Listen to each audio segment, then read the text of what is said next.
The topic that we're going to be covering today is the future of video storytelling. I think video is a really important form of marketing storytelling because they say a picture says 1,000 words, and of course it does, but a video can even tell so much more. Video brings richness of sound and delivery and emotion. There's a lot you can do with a video, even in 6 seconds, to tantalize or inspire. So I always start with the narrative in any marketing campaign, because thinking about the why the product or the solution or whatever it is you're trying to market, why it matters to your intended target. And I think telling a why-based story is enhanced even more when you get to pair it with a video execution. My favorite commercial, at least still, this is the ostrich virtual reality commercial. And it is an ostrich who stumbles upon a VR headset, and instead of Samsung commercial talking about, here's a VR headset and it has this long of battery life and this many pixels and all that tech companies are enamored with doing, it doesn't do that. The ostrich stumbles upon, sees the great unknown, trying to fly, can't fly, and then takes off. And it is amazing. And it's like, yes, do what you can't with VR. And to me, I'm like, you know what? Sold. Making an emotional connection in storytelling is critical. And you know what? At the end of the day, storytelling is in our DNA as humans. It's been around since the dawn of time.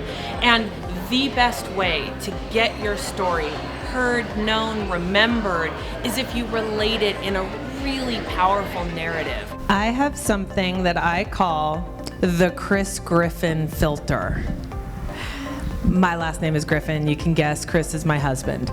I say this to say, when we're trying to do a campaign or something with broader appeal beyond just Silicon Valley, I check with him because he is a 27-year San Francisco probation officer.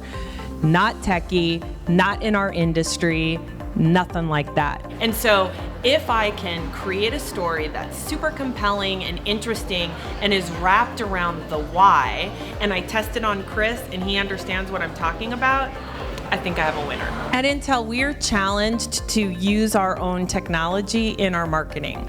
And we do that so that there's an authenticness to what we're talking about. It was really, really important for Intel to realize we've got to start becoming relevant to new audiences who don't understand at all that Intel even makes products or solutions in these new categories. And so we're bringing inspirational storytelling, kind of taking our learnings from the B2C side of the house into our B2B motions, because that's where our future growth trajectory is headed. I was responsible for demystifying artificial intelligence, and robots are going to rise up and kill you in your sleep. And we want to show that, no, that's not true, that artificial intelligence is doing a lot of good in the world. So enter Snotbot. We worked with Parlay for the Oceans and a group of marine biologists and changed whale research for the better. So what we did was have artificial intelligence and drone technology flying over whale colonies, and when they blow hole their snot, we call it, the drones are catching that DNA, bringing it back to the boat.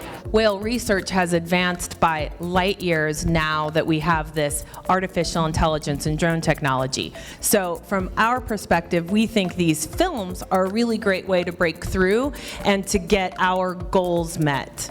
I believe that we have a responsibility to show what our purpose is as a brand, to connect with our various audiences on the consumer side, on the B2B side, and really make a connection about how our technology is helping change the world for the better. So what we are doing now is case studies. We're showing how our technology is legitimately being used in the hands of our wonderful partners and great customers. So For us these days, it's about storytelling, how it's being used. I think CMOs have a really big responsibility in the world, especially today. With all the noise that's going on, we're all trying to cut through and get our message heard, and the CMOs that will be the most successful are those that connect with their audience, those that inspire or solicit anger or excitement or fear or whatever emotion that they're trying to do. And to me, there's a lot of power in that, and I hope that the next wave of CMOs really take that seriously, that they think about the purpose of their brand, they share those values with their target audience, and they really communicate at that very, very inspirational, or at the very least, why-based level.